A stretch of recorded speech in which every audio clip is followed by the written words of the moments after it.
ხო, მამასაბა რამდენად მისაღებია სამ ნათლიაზე მეტიო გვეკითხება ჩვენი მაყურებელი. რაც შეეხება ნათლიების თემას, ერთი წუთით შემოძვირფასებო, მე ვეცდები ცოტა ისე დავძდე, რომ არ ვიყო კონტრაჟურში.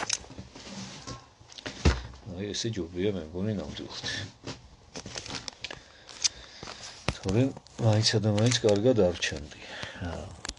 ხო, რაც შეეხება ნათლიებს და ნათლიების თემას.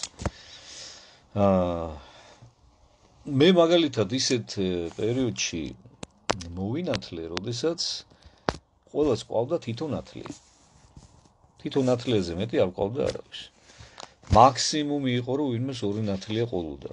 მე თვითონ ამაზე ადრეს მისაუბრეა, იყო მსგავსი შეკითხვა მახსოვს. ჩემთვის მნიშვნელოვანი არის ის, რამდენად იაზრებს ნათლია თავის მოვალეობას, თავის პასუხისგებლობას. აი ეს არის არსებითი.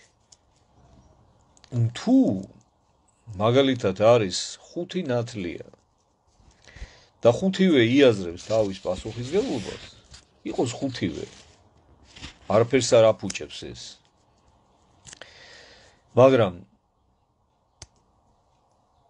თუ ისინი ვერც ერთი ვერ იაზრებენ თავიანთ პასუხისგებლობას, რას ნიშნავს, ანუ რას აკისრებთ მათ, აი ეს ნათლიობა, ანუ იმრქმელობა, მაშინ წესით არც ერთი არ უნდა იყოს. ზოგადად საერთოდ ესე ხდება ხოლმე რა, რაც უფრო მეტია ნათლია, მით უფრო მეტად ერთმანეთის იმედზე არიან და თვითონ ცდილობენ, რომ გაექცნენ ხოლმე იმ პასუხისგებლობას, რასაც მათ ის აღთქმები აკისრებთ, რომელსაც დებენ უფლის წინაშე ნათლობის დროს. და როდესაც ერთია ადამიანი, ან მაქსიმუმ ორი, იმათ მეიციან, რომ თვითონ არიან და აუცილებლად უნდა იტვირთონ ბოლომდე ეს პასუხისგებლობა. ამიტომ ეხლა როგორ გითხრათ, ჩემო კარგო? მე ყოველთვის ვაფრთხილებ ხოლმე, ჩემი მიზანი ეხლა იმ კატეხიზაციის დროს, მოკლე კატეხიზაციის დროს, სანამ ნათლობის სახურებას დავიწყებთ ხოლმე, არის ყოველთვის ის, რომ ვაფრთხილებ და ვეუბნები ხოლმე, რომ ვაყენებ საქმის ყურში, რას ნიშნავს ნათლიობა.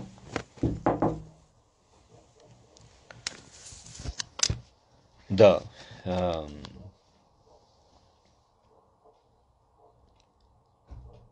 თავარი ეს არის ჩემთვის, რომ გაიაზრონ რა არის ნათლიობის არსი.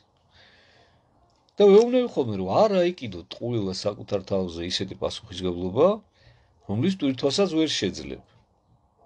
თუ შენ ცხოვრობ ეკლესიური ცხოვრებით, თუ შენთვის ქრისტე სასურველია და მისკენ მიდიხარ და მას ეტრფი, კი ბატონო, დარჩი ნათლიად იყავი. არავინ არ გაგდებს.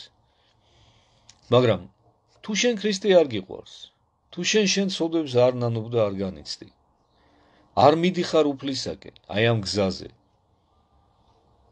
მაშინ რა გინდა, რისთვის დგები ნათლიად? რატო იმძიმებ საკუთარ პასუხისგებლობას, საკუთარ სულს? შენ ხო აუცილებლად მოგიწევს სარდგომა ღვთის წინაშე და რატო იტვირთავ და რატო იმძიმებ შენ სულს ესე ძალიან? აი ეს მაინტერესებს ხოლმე მე. ამიტომ ვეუბნები. თორემ ეხლა აქ რო წერია, რომ რამდენად მისაღებია 3 ნათლიაზე მეტიო, 50 იყოს თუ გინდა. თუ კი 50-ვე გაიაზრებს იმ პასუხისგებლობას, რასაც ნათლიობა ქვია. და თითოეულ მათგანი თუ იტვირთებს აი ამ აღთქმებს. ეხლა მე ვეკითხები ხოლმე ესე რა, რომ ღმერთი ხო გწავს, მეთქი ვეკითხებით ხოლმე. თუ დაუკვირთ ხოლმე ეს შეკითხვა, მაგრამ მე ხვდებია, რასაც ვეუბნები რა, რომ თუ ღმერთი გწავს, მაშინ იმ ღმერთს ესმის შენი თითოეული სიტყვა, რომელსაც აქ ამბობ. და პირობას, ანუ აღთქმას აძლევ ღმერთს. და არ გეშინია ამ სიტყვების, რომელიც იბადება და არ კვდება და აუცილებლად დაგხვდება წინ. და თუ ღმერთი არ გწავს, მაშინ რისთვის მოდიხარ და რისთვის გახარეთ ნათლიად. ასე რომ აი რა გითხრეთ, ჩემო კარგო? აი ესე მიუდექით, თორე ეხლა შეზღუდვა 2 იქნება, 3 იქნება, 4 იქნება თუ 6, ეს აბსოლუტურად არაფერი არ არის. ხო გეუბნებით უბრალოდ წმინდა ფსიქოლოგიური გათვლიდან გამომდინარე, რაც უფრო ცოტაა, მით უფრო კარგად იაზრებენ პასუხისგებლობას და რაც უფრო მეტნი არიან, მით უფრო ერთმანეთის იმედზე არიან. აი ეს პრობლემა არის ხოლმე, თორე სხვა მეტი არაფერი.